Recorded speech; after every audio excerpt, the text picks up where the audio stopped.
12,000 years ago. Before cities, before metal, before writing.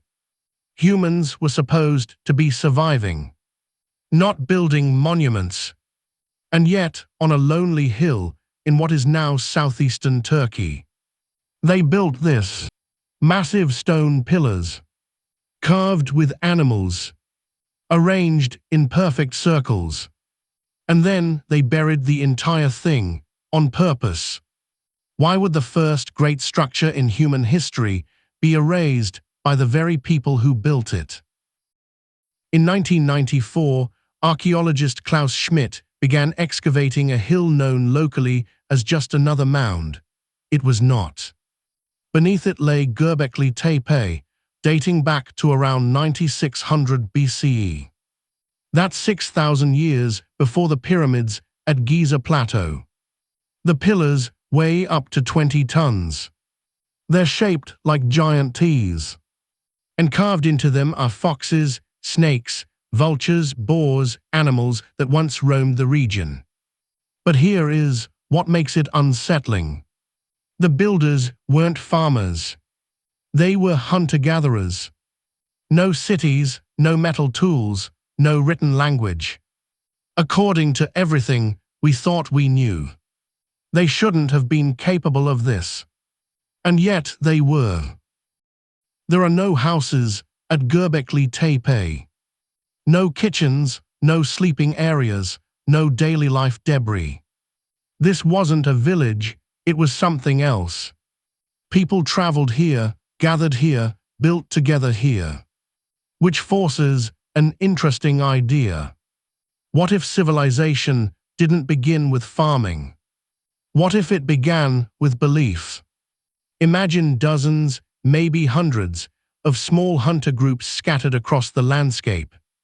No permanent homes, no kings, no cities. But they share something invisible. A story, a myth, a sacred place. And that belief is powerful enough to make them return again and again. Powerful enough to organize labor. Powerful enough to move stones that weigh more than a modern truck. If that's true, then religion didn't grow out of civilization.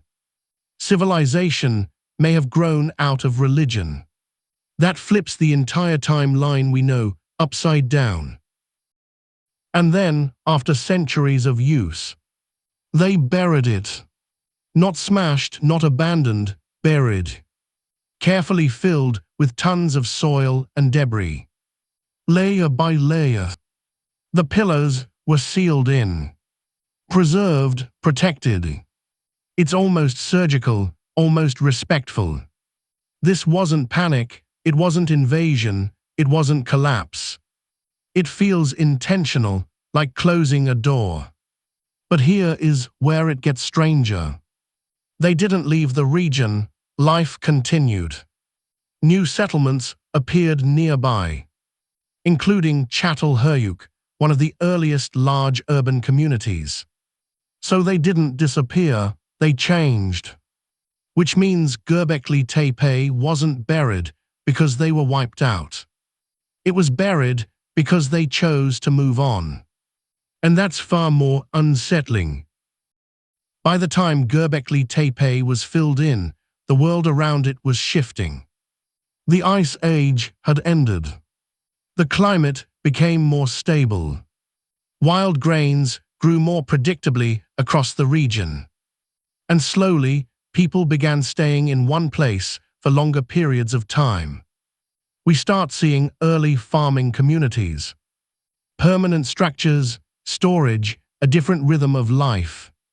Not seasonal gatherings, but settled routines. And that shift matters. Göbekli Tepe doesn't look like a village. It looks like a gathering place. A site people came to, not one they lived in. If society was becoming more local, more tied to specific land, the need for a large, shared ritual center may have faded naturally. Not because it failed, not because it was rejected, but because life reorganized around something else. Still, there's another layer to this. The burial wasn't random dumping. It was deliberate fill, organized, repeated, almost ceremonial. That suggests intention, but intention toward what? Preservation for the future, or containment of the past? Were they honoring it, or were they closing something they no longer wanted active? We don't see signs of violence. We don't see destruction, we see silence. And sometimes silence is more disturbing than ruins. Because silence means someone decided not to explain. Göbekli Tepe doesn't look like a fallen monument. It looks like a sealed one. And sealed things are usually meant to stay closed. Göbekli Tepe forces a question we're still uncomfortable with. What truly built civilization? Was it hunger or was it imagination?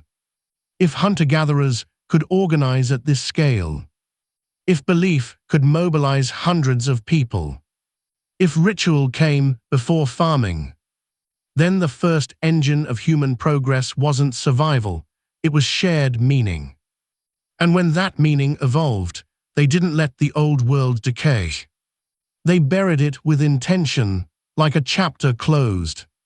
And for 12,000 years, it stayed hidden, waiting.